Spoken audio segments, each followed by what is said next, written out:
नमस्कार साथियों, आज हम पढ़ेंगे भूगोल का अध्याय 2 जिसका नाम है भूमि, मृदा, जल, प्राकृतिक वनस्पति और वन्यजीव संसाधन। यानी कि आज हम प्राकृतिक संसाधनों के बारे में पढ़ेंगे। इससे पिछले अध्याय में हमने जाना कि प्राकृतिक संसाधन कौन से होते हैं, तो आज हम उन प्राकृतिक संसाधनों का अध्ययन करेंगे। आइए प्रारंभ करते हैं। सबसे पहले भूमि। जैसा कि मैंने आपको पिछले अध्याय में बताया था, भूमि भी हमारे लिए क्या है, प्राकृतिक संसाधन है, क्योंकि भूमि से हमें अनेक प्रकार के संसाधन प्राप्त होते हैं। सभी महत्वपूर्ण प्राकृतिक संसाधनों में भूमि भी शामिल है, क्योंकि भूमि से ही हमें हमारी जरूरतों की या हमारी आवश्यकताओं को पूर्ति करने वाले पदार्थों की प्राप्ति होती है। भूमि पर ही हम कृषि करके, खेती करके हमारे लिए पर्याप्त अनाज उगाते हैं। यानी कि हमारी जितनी भी आवश्यकताएं हैं वो कहीं ना कहीं प्रकृति या भूमि से ही पूरी होती है। इसलिए भूमि खुद अपने आप में एक क्या प्राकृतिक संसाधन है। उर्वर मैदानों और नदी घाटियों में कृषि के लिए उपयुक्त भूमि उपलब्ध है। यानी कि जैसे कि अपने यहाँ एक तरफ जैसे सिंधु नदी ऐसे गई, और यहाँ से अगर मैं बात करूँ सिंधु नदी की, यहाँ गंगा है और यहाँ यमुना है, तो इनके तो बीच का जो क्षेत्र जिसे दाऊब क्षेत्र भी बोला जाता है, ये काफ़ी उपजाऊ होता है। तो यहाँ उन्हीं क्षेत्रों की बात की है, और उपजाऊ होने के कारण यहाँ पर भूमि जो है, इस भूमि पर अधिक से अधिक कृषि की जाती है। जैसे कि अगर मैं भारत के दृष्टिकोण से देखूँ तो हमारे जो उत्तर के मैदान हैं, आपने देखा होगा उत्तर के मैदानों के अंदर यानी कि पंजाब, हरियाणा, जो ये ऊपर यूपी, ये जो क्षेत्र है, यहाँ पर दोनों तरफ से नदियां जाती हैं, और उन नदियों के कारण जो बीच की जो भूमि है वो काफ़ी उपजाऊ है। तो ऐसी जगह जहाँ भूमि उपजाऊ है, तो वहाँ जो लोग हैं अपनी आवश्यकताओं की पूर्ति करने के लिए अधिक से अधिक लोग बसते हैं। तो वहाँ जो लोगों के रहने का जो तरीका है, या मैं कहूँ लोगों की जो संख्या है, उसमें काफ़ी बढ़ोतरी हुई है। इसीलिए वे क्षेत्र क्या है, सघन बसे हुए क्षेत्र हैं। अब मैं बात करूँ भूमि उपयोग की, कि भूमि का उपयोग कैसे किया जाता है। तो भूमि का उपयोग विभिन्न कार्यों के लिए किया जाता है, जैसे कृषि, जैसे कि मैंने आपको बताया भूमि का उपयोग हम कृषि के लिए करते हैं। वानिकी, खनन, भूमि से खनन करके हम विभिन्न प्रकार के खनिजों को बाहर निकालते हैं। सड़कों और उद्योगों की स्थापना, जैसा कि आपको पता है जो सड़कें हैं वो कहाँ पर होती है, भूमि पर ही होंगी।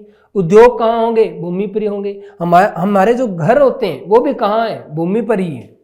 साधारणतः इसे भूमि उपयोग कहते हैं। मतलब भूमि का कैसे कैसे हम उपयोग कर सकते हैं, उसे ही हम क्या कहते हैं, भूमि उपयोग।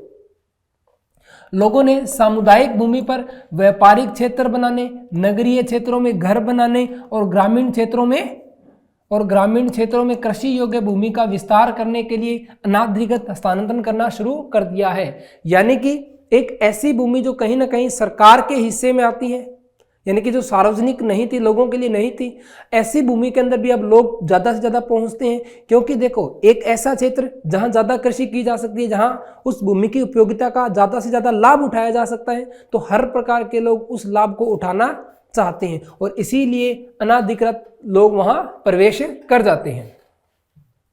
अब मैं बात करूं कि स्वामित्व के आधार पर, स्वामित्व मतलब कि कोई किसी भूमि का मालिक है या नहीं। अगर उस बात की बात करूं, यानी कि स्वामी होना, स्वामी का मतलब मालिक से है, तो स्वामित्व के आधार पर भूमि को निजी भूमि, यानी कि किसी व्यक्ति विशेष की अगर कोई भूमि है तो उसे हम कहते हैं निजी भूमि।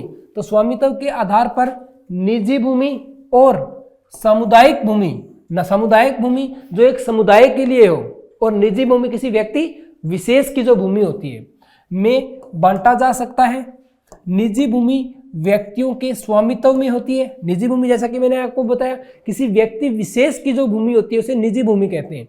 जबकि सामुदायिक भूमि समुदाय के स्वामित्व में होती है, यानी कि एक ऐसी जगह जहां पूरे समुदाय का हक होता है। यानी कि एक ऐसी भूमि जिसका उपयोग पूरा समुदाय अपनी आवश्यकताओं की पूर्ति के लिए कर सकता है। जैसे कि मैं आपको बताऊं कि मान लो कहीं तालाब बना हुआ है, तो इस तालाब के अंदर जो पानी है, इस पानी का उपयोग उस गांव के सभी लोग कर सकते हैं।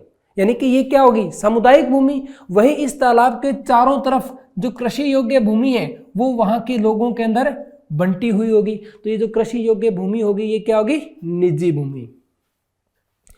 सामान्य रूप से इसका उपयोग समुदाय से संबंधित व्यक्तियों के लिए किया जाता है। अगर मैं सामुदायिक भूमि की बात करूं, जैसे चारा, फलों, नट और औषधियों, बूटियों को एकत्रित करना, इस सामुदायिक भूमि को साझा संपत्ति संसाधन भी कहते हैं। जैसा कि मैंने आपको बताया कि तालाब के पानी का साझा उपयोग किया जाता है।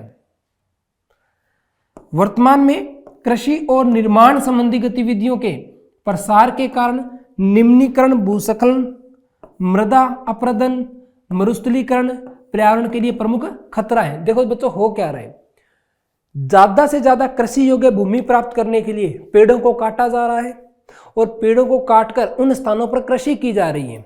अब इससे नुकसान क्या हुआ बच्चों, पेड़ जो होते हैं वो पानी के बहाव को रोकते हैं, पर अब पेड़ काटते जा रहे हैं लगातार, तो इससे क्या होता है कि अगर पानी का बहाव तेज है तो वहां उपस्थित मिट्टी को अपने साथ लेके जाता है, यानी कि यहां लगातार मृदा का क्या हो रहा है, अपरदन हो रहा है। और अगर एक बड़ी मात्रा में मृदा का अपरदन हो जाए तो वहां भूस्खलन की दर भी लगातार बढ़ती जाती है। तो यहां कहीं ना कहीं उन खामियों को भी बताया गया है कि कैसे हम हमारी प्रकृति के साथ खिलवाड़ कर रहे हैं। भूमि संसाधन का संरक्षण। अब बात करते हैं कि हम उन भूमि संसाधनों का संरक्षण कैसे कर सकते हैं, किन तरीकों का उपयोग कर हम भूमि का संरक्षण कर सकते हैं, यानी कि कैसी कृषि की जाए जिससे भूमि का संरक्षण हो, यानी कि वहां से मृदा का अपरदन न हो और भूमि जैसी की तैसी बनी रहे। बढ़ती जनसंख्या तथा इसकी बढ़ती मांगों के कारण वन भूमि और कृषि योग्य भूमि का बड़े पैमाने पर विनाश हुआ है। जैसा कि आपको मैंने पहले भी बताया, वन भूमि को लगातार काटा जा रहा है। यानी कि अगर मान लो आप किसी शहर में गए और शहर में पहले से इतनी जनसंख्या थी कि आपको वहां कोई स्थान नहीं मिल रहा, तो आप क्या करेंगे, उस शहर के नजदीक जो भी जगह है उसके अंदर रहने का प्रयास करेंगे। यानी कि सबसे पहले अगर कहीं नजदीक कोई वन क्षेत्र आता है तो आप उस वन क्षेत्र में उपस्थित पेड़ों को काटेंगे, यानी कि वनों का क्या किया जा रहा है, विनाश किया जा रहा है। या आप क्या काम करोगे, वहां जो कृषि योग्य भूमि थी वहां अपना निवास स्थान बनाओगे, यानी कि कृषि योग्य भूमि भी लगातार क्या हो रही है, उससे कम होती जा रही है। इससे इस प्राकृतिक संसाधन को समाप्त होने का डर पैदा हो गया, यानी कि कहीं ना कहीं भूमि लगातार खत्म होती जा रही है। क्योंकि देखो, अगर आपने भूमि के ऊपर एक परमानेंट निवास बना लिया आपका, तो क्या आप उस निवास के अंदर, यानी कि मेरे कहने का मतलब है कि हम जो कृषि करते हैं, खेती करते हैं, वो खेतों में ही की जाती है। क्या हम क्या अपने घरों के अंदर खेती कर सकते हैं? नहीं कर सकते। और कभी तो की जाती थी, यानी कि हमने उस कृषि योग्य भूमि को क्या कर दिया, खत्म कर दिया। तो यही है, इन्हीं सभी का हमें क्या करना है, संरक्षण करना है। वनारोपण, यानी कि वनों का ज्यादा से ज्यादा रोपण कर या ज्यादा से ज्यादा पेड़ लगाकर, भूमि उर्वरक, रासायनिक कीटनाशकों और उर्वरकों के विनियमित उपयोग तथा अतिचारण पर रोक। अतिचारण का मतलब है इनका ज्यादा उपयोग न करके पर रोक आदि भूमि संरक्षण के लिए प्रयुक्त कुछ सामान्य तरीके हैं। आगे देखते हैं मृदा के बारे में। जैसे अभी हमने भूमि की बात की, ऐसे मृदा भी हमारे लिए क्या है, एक प्राकृतिक संसाधन है। तो अब हम बात करेंगे मृदा की। मृदा क्या होती है, जो हमारा पृष्ठ जो है, भूपृष्ठ जो है, इसके जो बिल्कुल ऊपर की जो परत होती है, जिसके ऊपर हम चलते फिरते हैं, इसे कहते हैं मृदा। देखते हैं, पृथ्वी के पृष्ठ पर दानेदार कणों के आवरण की पतली परत क्या कहलाती है, मृदा। जिसके ऊपर हम चल फिर सकते हैं या जिसे हम सामान्य रूप से देख सकते हैं, वो हमारे लिए क्या है, मृदा है। अब मृदा के भी कई प्रकार हैं। अगर मैं भारत के दृष्टिकोण से ही देखूं तो जैसा कि आपने सुना होगा, काली मृदा यानी कि काली मिट्टी, लाल मिट्टी, दोमट मिट्टी, तो ये कुछ मृदा के ही प्रकार हैं। स्थल रूप मृदा के प्रकारों को निर्धारित करते हैं। जैसा कि मैंने आपको बताया, अगर कुछ पहाड़ी क्षेत्र जैसा है तो वहां काली मिट्टी ज्यादा होगी, अगर मरुस्थल है तो वहां दोमट मिट्टी या मरुस्थलीय मिट्टी ज्यादा होगी। तो ये उस स्थान पर निर्भर करता है कि मिट्टी कैसी होगी, उपजाऊ होगी या कम उपजाऊ होगी, या किन गुणों से भरपूर होगी। मृदा का निर्माण चट्टानों से प्राप्त खनिजों और जैव पदार्थों तथा भूमि पर पाए जाने वाले खनिजों से होती है। और यही कारण है कि अलग अलग स्थानों पर अलग अलग प्रकार की खेती की जाती है। जैसे कि कोई विशेष स्थान है जहां कपास ज्यादा उगाया जाता है, क्योंकि कपास को काली मिट्टी की आवश्यकता होती है, तो वो स्थान जहां काली मिट्टी की उपलब्धता है वहां कपास ज्यादा देखने को मिलेगा। वहीं अगर मैं बात करूं दोमट या लाल मिट्टी की, तो वो स्थान जहां दोमट या लाल मिट्टी है तो वहां चावल की खेती ज्यादा मिलेगी आपको। तो ये निर्भर करता है कि उस स्थान की प्रकृति कैसी है, क्योंकि मिट्टी स्थान की प्रकृति पर ही निर्भर करती है। आगे देखते हैं। खनिजों और जैव पदार्थों का सही मिश्रण मृदा को उपजाऊ बनाता है। कुछ प्रकार के खनिज होते हैं बच्चों, जैसे कि पोटेशियम हो गया, ह्यूमस हो गया, जो मृदा को उपजाऊ या अनउपजाऊ बनाता है। अगर किसी मृदा के अंदर पोटेशियम, ह्यूमस, इनकी मात्रा पूर्णतः है, लौह तत्व की इनकी मात्रा उपयुक्त है, तो वो मिट्टी क्या होगी? उपजाऊ। और कोई ऐसी मिट्टी जिसके अंदर ह्यूमस, लौह तत्व या पोटेशियम या इनमें से किसी की भी कमी हो, तो वो मिट्टी कैसी हो जाएगी? अनउपजाऊ मिट्टी हो जाएगी। मृदा निर्माण के कारक, मृदा का निर्माण कैसे होता है? मृदा निर्माण मुख्य रूप से जनक शैल का स्वरूप और जलवायु कारक है। यानी कि देखो होता क्या है, अगर अपने भूपृष्ठ में थोड़ा सा नीचे जाएं तो नीचे की तरफ आपको चट्टानें मिलेंगी। अब धीरे धीरे होता क्या है, वो चट्टानें कट कट के ऊपर आती हैं। या मैं ऐसे बोलूं कि ज्वालामुखी के कारण, जब ज्वालामुखी फटता है तो जो जमीन का लावा होता है वो कहीं ना कहीं चट्टानों के रूप में बाहर आता है पृथ्वी से, और पृथ्वी से बाहर आने के बाद हजारों सालों तक धीरे धीरे इसका अपरदन होता है। अपरदन के कारण उसके अंदर जो भी जैविक कारक थे, जो भी उसके अंदर कारक थे, वो धीरे धीरे वहां उस जहां पे वो ज्वालामुखी फटा था उस स्थान पर फैलना प्रारंभ कर गए। तो उसके अंदर कौन कौन से गुण थे, उस हिसाब से वहां की मिट्टी अपना रूप लेना प्रारंभ कर देती है। जैसा कि अपने बात करें हमारे दक्षिण भारत की, तो दक्षिण भारत एक पठार रूप के अंदर है, तो ये भी कभी ना कभी ज्वालामुखी का ही रूप था। आगे देखते हैं।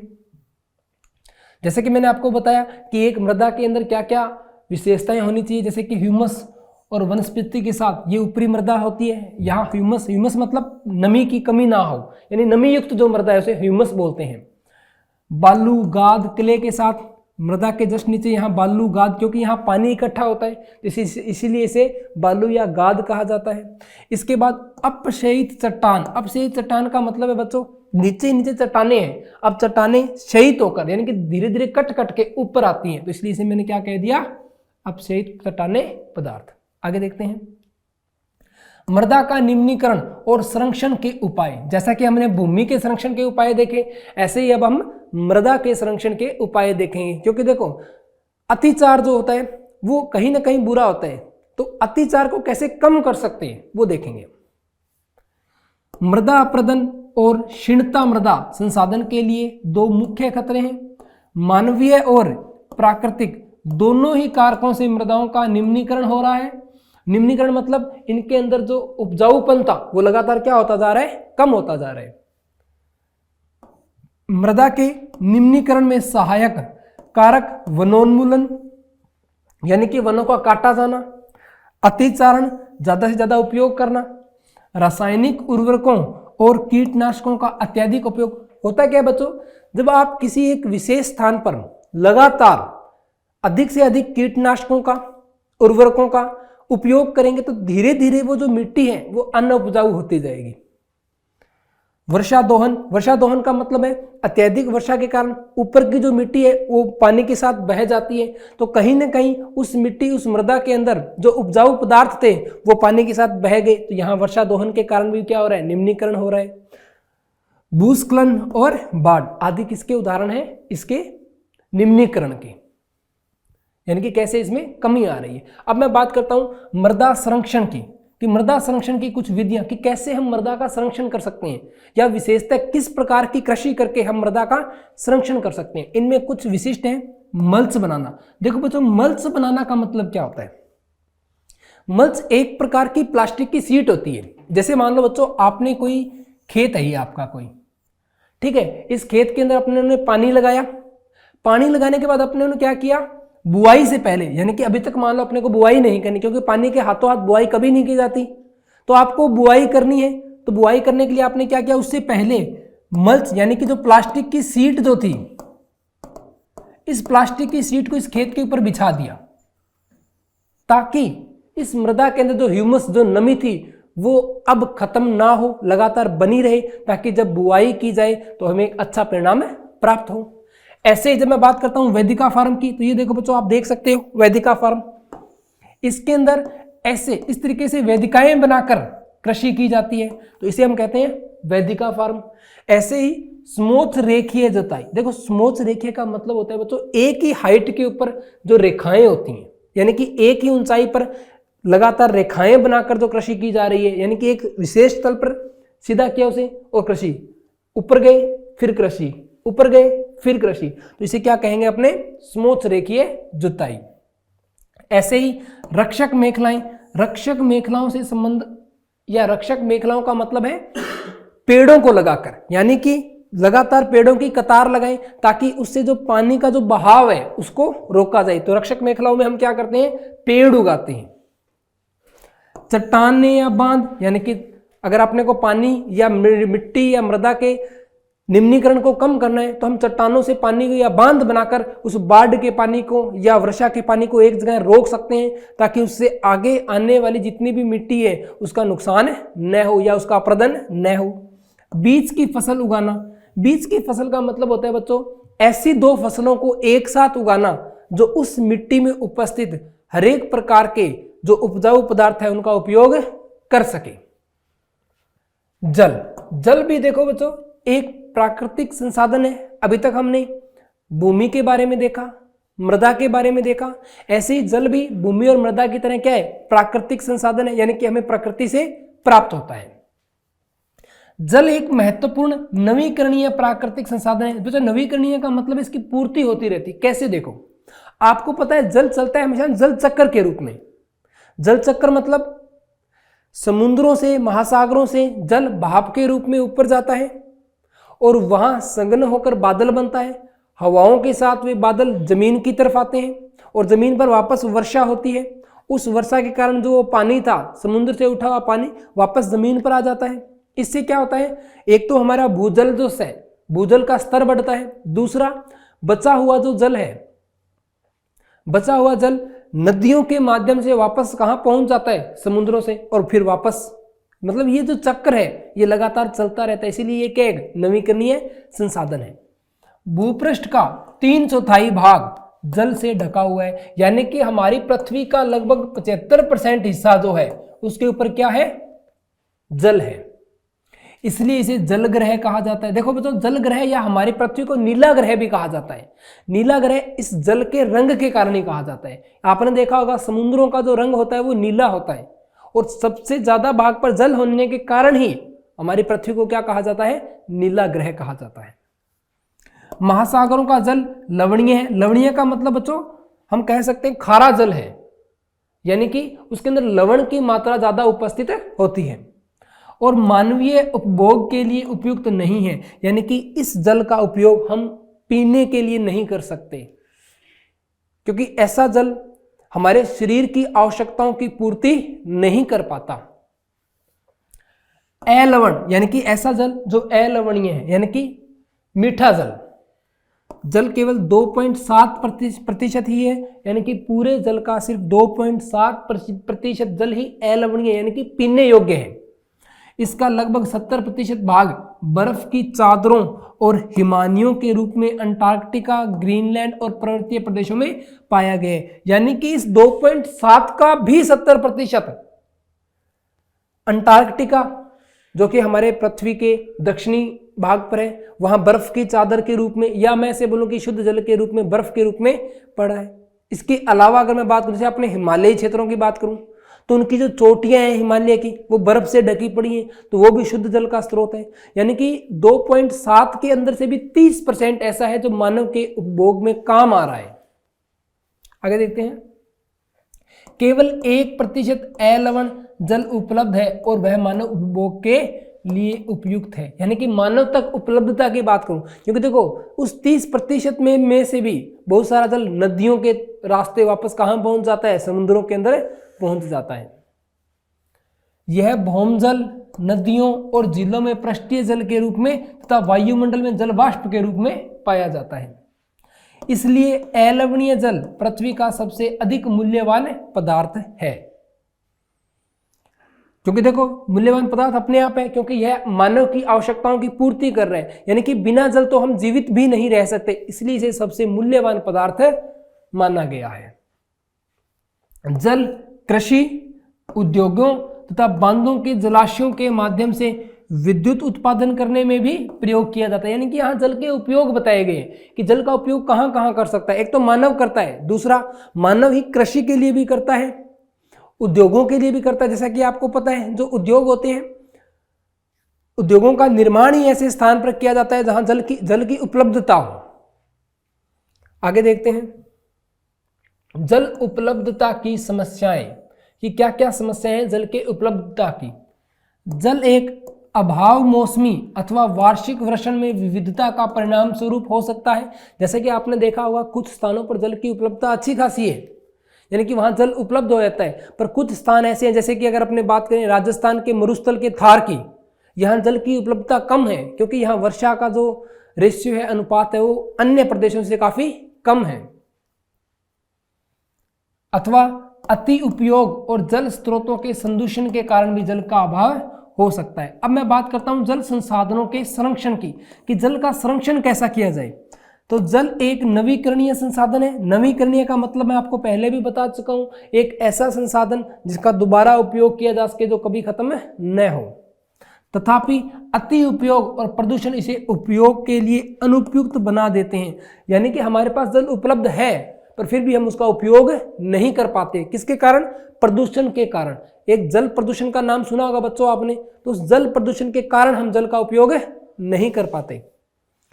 अशोधित या आंशिक रूप से शोधित वाहित मल, कृषि रसायनों का विसर्जन और जल निकायों में औद्योगिक बहिस्त्राव जल के प्रमुख संदूषक, मतलब जो जल प्रदूषण के कारण बनते हैं। तो इसमें कारण कौन कौन से बताए गए हैं? जो औद्योगिक क्षेत्रों से जो रसायनों युक्त जल है उसको नदियों के अंदर या जलाशयों के अंदर मिला दिया जाना सबसे बड़ा संदूषक कहलाता है जल प्रदूषण के लिए।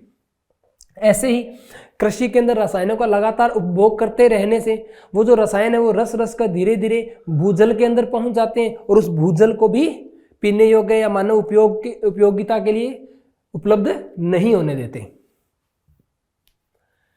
वन और अन्य वनस्पति आवरण धरातलीय प्रवाह को मंद करते हैं। यानी कि धरातलीय प्रवाह का मतलब है कि कैसे जल धरातल के ऊपर चलता है, इसे बोलते हैं धरातलीय प्रवाह। और वन इसके बीच में अड़चनें उत्पन्न करता है, जिससे जो जल है उसकी स्पीड जो होती है, गति जो होती है वो कम हो जाती है, और गति कम होने के कारण धीरे धीरे वो एक स्थान पर रुक जाता है और हमारे भूजल के स्तर को क्या करता है? बढ़ाता है और भूमिगत जल को पुनः पूरित करते हैं। जल संग्रहण पृष्ठीय प्रवाहों को बचाने की दूसरी विधि है। जल संग्रहण मतलब जल का संग्रह कर लिया जाए एक जगह। जल रिसाव को कम करने के लिए खेतों को सिंचित करने वाली नहरों को ठीक से पक्का करना चाहिए। रिसाव और वाष्पीकरण से होने वाली जल क्षति को रोकने के लिए क्षेत्रों की स्प्रिंकलरों से सिंचाई करना अधिक प्रभावी विधि है। यानी कि अभी तक हमारे यहाँ जो सिंचाई की जाती है वो नहरों या कुओं के द्वारा की जाती है। यानी कि इससे क्या होता है, एक पूरे क्षेत्र के अंदर पानी फैलाया जाता है और बाद में क्या की जाती है? कृषि की जाती है। स्प्रिंकलर का मतलब है वो अनुपयुक्त भूमि जहां फसल की बुआई नहीं की जा रही है तो वहां पानी नहीं लगाना चाहिए। वाष्पीकरण की अधिक दर वाले शुष्क प्रदेशों में सिंचाई की ड्रिप अथवा टपकान विधि बहुत उपयोगी होती है। ड्रिप विधि का मतलब होता है बच्चों, जो पौधा है सीधा पौधे के ऊपर ही पानी टिप टिप करके गिराया जाए। ये जो ड्रिप विधि है बच्चों, ये इजराइल जो देश है उसके अंदर सबसे पहले आई थी। यानी कि इस ड्रिप विधि का जो आविष्कार है वो इजराइल देशवासियों ने किया था। सिंचाई की इन विधियों को अपनाकर बहुमूल्य जल संसाधन को संरक्षित किया जा सकता है। अब मैं बात करता हूं प्राकृतिक वनस्पति और वन्य जीवन की। यह भी हमारे लिए क्या है? प्राकृतिक, अगर इसी की बात करूं तो यह भी हमारे लिए एक प्राकृतिक संसाधन हुआ। आगे देखते हैं प्राकृतिक वनस्पति और वन्य जीवन केवल स्थल मंडल, जल मंडल और वायुमंडल। देखो बच्चों, स्थल मंडल का मतलब जहां हम रह रहे हैं, स्थल मतलब जो रहने लायक भूमि है, जल मंडल यानी कि अपने पास क्या है? पानी की भी व्यवस्था है, और वायुमंडल यानी कि वहां वायु की भी उपलब्धता है। यानी कि एक ऐसा स्थान जहां पानी भी हो, रहने के लिए भूमि भी हो और हमारे पास शुद्ध हवा भी हो। तो इन स्थानों से बने निकाय को कहा जाता है जैव मंडल। जैव मंडल यानी कि जहां व्यक्ति अपने जीवन की जो आशंकाएं हैं उन्हें पूरा कर या जीवन जीने की जो तरीका है उसे अपनाकर जीवन को जी सके। बीच जुड़े एक संकरित क्षेत्र को ही क्या कहा जाता है? जैवमंडल कहा जाता है। जैवमंडल में सभी जीवित जातियां जीवित रहने के लिए एक दूसरे से परस्पर संबंधित और निर्भर रहती हैं। इसे जीवन आधारित तंत्रों का पारितंत्र या इकोसिस्टम कहा जाता है। यानी कि जो भूमि है वहां फसल होगी, उस फसल को हम खाकर जीवित रहेंगे। इसी तरह एक परितंत्र की अगर मैं बात करूं तो भूमि के अंदर बहुत सारे कीड़े भी होते हैं। उन कीड़ों को अगर मैं बात करूं, मान लो मेंढक ने खा लिया, मेंढक को खा गए सांप, सांप को खा गया मोर, यानी कि एक श्रृंखला चली और सभी जीव एक दूसरे के ऊपर क्या थे? निर्भर थे। तो यही बात यहां बताने का प्रयास किया है। वन्य जीवन की अगर मैं बात करूं तो वन्य जीवन के अंतर्गत जंतु, पक्षी, कीट एवं जलीय जीव का रूप आते हैं। यानी कि इस इकोसिस्टम पारितंत्र का हिस्सा कौन कौन है, कौन इसके अंदर भाग लेते हैं। जैसे कि जल पारितंत्र हो सकता है, तो जल पारितंत्र के अंदर जलीय जीव आएंगे। स्थल पारितंत्र के अंदर स्थलीय जीव आएंगे। वन पारितंत्र के अंदर वृक्षीय जीव आएंगे जो वृक्षों के ऊपर रहते हैं। तो ये अलग अलग प्रकार के पारितंत्र बनते हैं बच्चों। उनसे हमें दूध, मांस, खाल और ऊन प्राप्त होती है। यानी कि इन जीवों की बात कर रहे हैं। गिद्ध मृत जीव जंतुओं को खाने के कारण एक अपमार्जक है और पर्यावरण का एक महत्वपूर्ण शोधक समझा जाता है। यानी कि अपमार्जक का मतलब होता है बच्चों एक ऐसा पदार्थ या एक ऐसा जीव जो प्रदूषण को खत्म करे। यानी कि एक ऐसी चीजें जो अपघटित न हो पा रही हैं उन्हें खत्म करने का जो काम करते हैं, उनके अपघटन का जो काम करते हैं वो कहलाते हैं अपमार्जक। ऐसे ही गिद्ध जो होता है एक महत्वपूर्ण अपमार्जक है, क्योंकि यह सड़े गले जो मांस होता है या जो जीव मर जाते हैं तो उन्हें खाने का काम करता है, ताकि उससे जो प्रदूषण फैल रहा है वो धीरे धीरे क्या हो जाए? खत्म हो जाए। इसलिए प्राणी चाहे बड़े हों अथवा छोटे, सभी पारितंत्र के संतुलन को बनाए रखने के लिए अनिवार्य है। आगे देखते हैं कि वनस्पति की वृद्धि मुख्य रूप से तापमान और आर्द्रता पर निर्भर करती है। विश्व की वनस्पति के मुख्य प्रकारों को 4 वर्गों में रखा जा सकता है, जैसे वन, घास स्थल, गुल्म और टुंड्रा। देखो बच्चों ये क्या होता है, आपको पता है हमारी जो पृथ्वी है ये अक्षांशों के अंदर बंटी हुई है। और अक्षांशों का मतलब होता है कि कैसे वनस्पति में परिवर्तन आ रहे हैं। अगर मैं देखूं तो जो हमारा सूर्य होता है यह कर्क रेखा और मकर रेखा के बीच में घूमता है।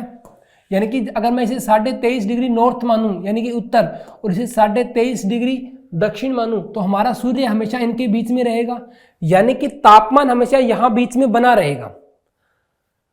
ये होती है भूमध्य रेखा। यानी कि यहां अगर ये जो क्षेत्र है इस क्षेत्र के अंदर हमेशा आर्द्रता बनी रहेगी, तो अलग अलग उपलब्धता के कारण या सूर्य की स्थिति के कारण वहां अलग अलग प्रकार की वनस्पतियां बनती हैं। और उन्हीं सूर्य की स्थिति के कारण जो वनस्पतियां बन रही हैं उनके नाम यहां मैंने आपको बता दिए कि कैसे स्थिति बनने पर कौन सी फसल या कौन सा जीव या कौन सा रूप उत्पन्न होता है। इस प्रकार वन प्रचुर जल आपूर्ति वाले क्षेत्रों में ही पाए जाते हैं। यानी कि अगर आप देखो तो भूमध्य रेखा के आसपास, क्योंकि भूमध्य रेखा के ऊपर हमेशा सूरज की जो रोशनी है वो सीधी रहती है और इसके कारण वहां जलवाष्प है वो बहुत जल्दी संघनित हो जाती है और वर्षा का रूप लेती है। तो इस क्षेत्र के अंदर लगातार जो वर्षा है वो होती रहती है और लगातार वर्षा के कारण वहां ज्यादा से ज्यादा वन पाए जाते हैं। ऐसे ही मान लो आपने 23 डिग्री से ऊपर चले जाएं तो वहां जो सूरज है, जो सूर्य जो है उसकी रोशनी कम पहुंचती है, तो वो इलाके ठंडे इलाके हैं, तो वहां टुंड्रा वनस्पति पाई जाती है जिनको कम तापमान की आवश्यकता होती है। यानी कि कम तापमान वाली जो वन है या जो वनस्पति है उसे कभी भी मैं अधिक तापमान वाली वनस्पति की जगह नहीं उगा सकता, नहीं बना सकता। सामान्य वर्षा वाले क्षेत्रों में छोटे आकार वाले वृक्ष और घास उगते हैं। अब इससे थोड़ा सा ऊपर जाऊंगा मैं, इस भूमध्य रेखा से थोड़ा और ऊपर जाऊंगा तो फिर सामान्य तापमान वाले क्षेत्र आएंगे, तो वहां क्या पाए जाएंगे? घास और वृक्ष पाए जाएंगे, जिससे विश्व के घास स्थलों का निर्माण होता है। कम वर्षा वाले शुष्क प्रदेशों में कंटीली झाड़ियां एवं गुल्म उगते हैं। जैसे कि अगर आप 23 डिग्री से भी ऊपर जाएंगे, यानी कि अब वहां सूर्य की रोशनी जो तिरछी पड़ना प्रारंभ हो चुकी है। यानी कि साल के एक समय तो वहां रोशनी रहती है जब सूर्य भूमध्य रेखा से ऊपर जा रहा है, पर साल के दूसरे समय जब सूर्य भूमध्य रेखा से नीचे होगा तो ऊपर वाले स्थान पर रोशनी कम होगी, यानी कि वे ठंडे इलाके में बदल जाएगा। शीत ध्रुवीय प्रदेशों, यानी कि इनकी बात कर रहे हैं जहां कभी भी सूर्य की रोशनी नहीं पहुंचती या सीधी रोशनी नहीं पहुंचती, तो उन क्षेत्रों को क्या कहेंगे अपने शीत ध्रुवीय प्रदेश।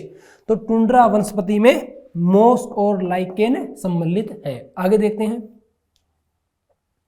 वनों को उनकी पत्तियां गिराने के आधार पर प्राय सदाहरित वन और पर्णपाती वन के रूप में वर्गीकृत किया गया है।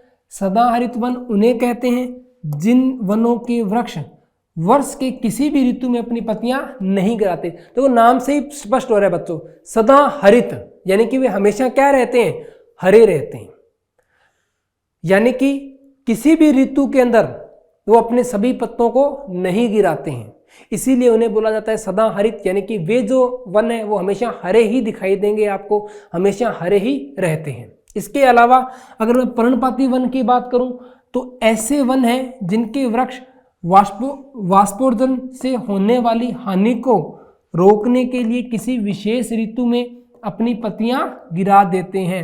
यानी कि जैसे ही वसंत ऋतु आती है, वसंत ऋतु के अंदर क्या होता है, अब पानी से जो पेड़ों के अंदर जो पानी है वो वाष्प के जरिए बाहर न निकले, इसके लिए वो क्या करते हैं, अपनी पत्तियों को गिरा देते हैं।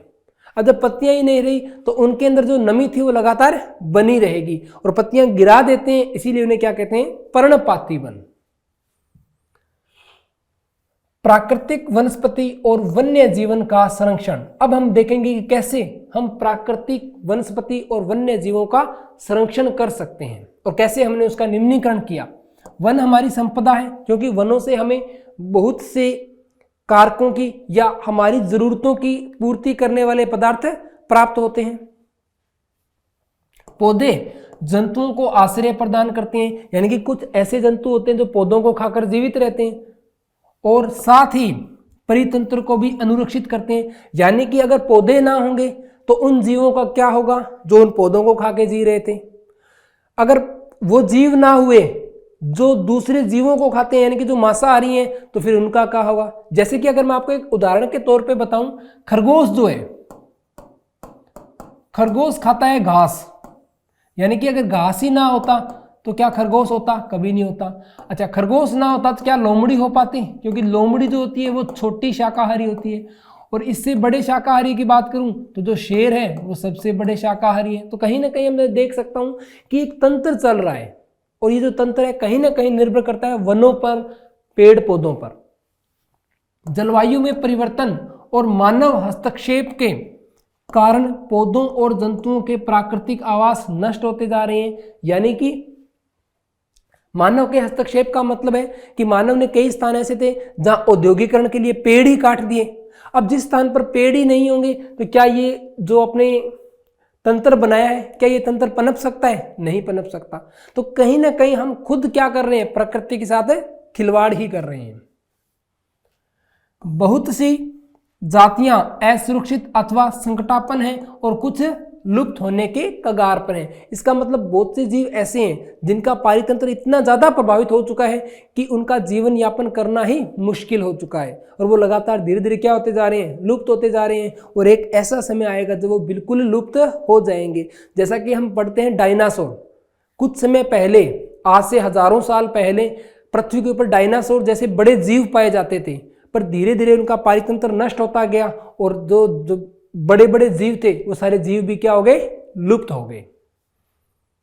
वनोन्मूलन, मृदा अपरदन, निर्माण कार्य, दावानल और भूस्खलन में से कुछ मानव और प्राकृतिक कारक हैं जो मिलकर इन महत्वपूर्ण प्राकृतिक संसाधनों के लुप्त होने की प्रक्रिया को बढ़ावा देते हैं। जैसे कि मैंने आपको अभी पीछे बताया कि कैसे मानव के हस्तक्षेप के कारण प्रकृति अपना विनाश लगातार करती जा रही है, या हम प्रकृति का विनाश करते जा रहे हैं।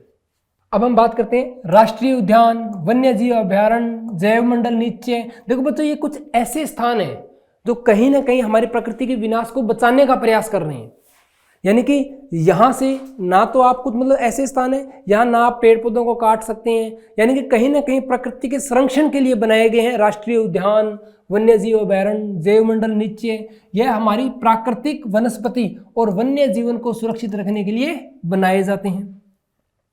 प्रादेशिक और सामुदायिक स्तर पर जागरूकता कार्यक्रमों जैसे सामाजिक वानिकी, वन महोत्सव को प्रोत्साहित करना चाहिए। यानी कि कैसे हम इनका संरक्षण कर सकते हैं, कौन से माध्यमों से हम इनका संरक्षण कर सकते हैं, तो यहाँ उन सभी बातों के बारे में बताया गया है। तो बच्चों इसी के साथ हमारा ये अध्याय यहीं समाप्त होता है। इस अध्याय के अंदर हमने प्राकृतिक संसाधनों के बारे में जाना, प्राकृतिक संसाधनों का संरक्षण कैसे किया जाता है उनके बारे में जाना। अब हम मिलते हैं हमारे अगले अध्याय के साथ। धन्यवाद।